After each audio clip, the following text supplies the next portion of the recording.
Umpisa na ngayong Huwebes ang Toronto International Film Festival o TIFF at sa ika-50 edisyon ng festival, tampok ang 4 na pelikulang ipinamamalas ang husay at talento ng mga Pilipino sa film industry. Nalaman ulit namin yung sa TIFF, parang, oh my God, another one, another prestigious film festival, and hindi siya basta-basta.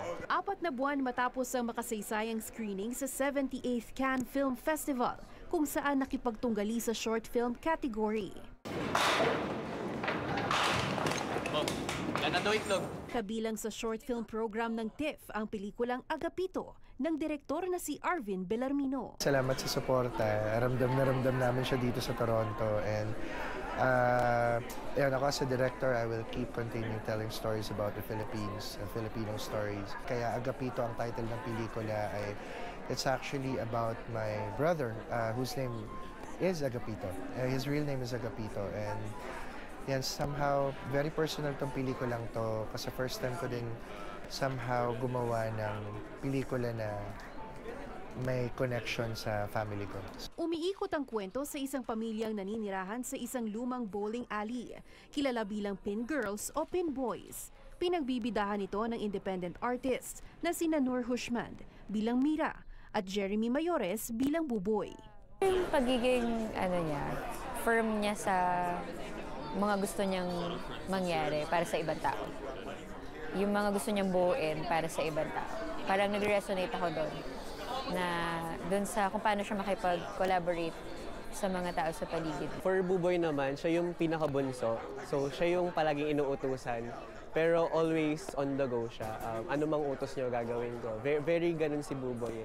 Pero he has this thing na parang he has the pain of the world. Pero ginagamit niya yon as fuel for him to strive more. Ayon kay Bellarmino na mahigit isang dekada na sa filmmaking, dumadaan sa mabusising proseso ang bawat pelikula.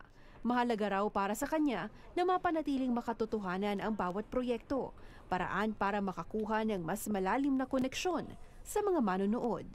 Somehow, I always have that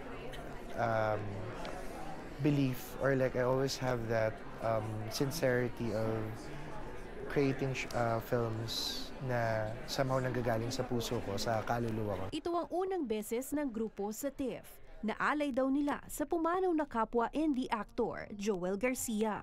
He has this very passionate soul. He's an independent artist.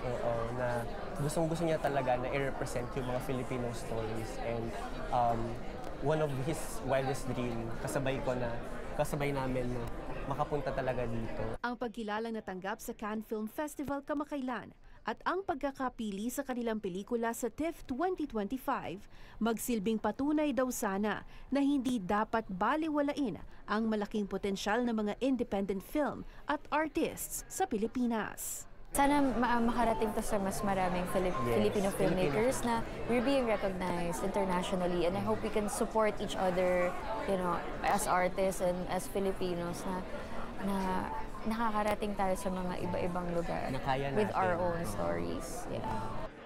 Matapos ang 2 screening ngayong araw, may tsansa pang mapanood ang short film na Agapito sa Martes, September 9. Paula Saraza, Omni News, Toronto.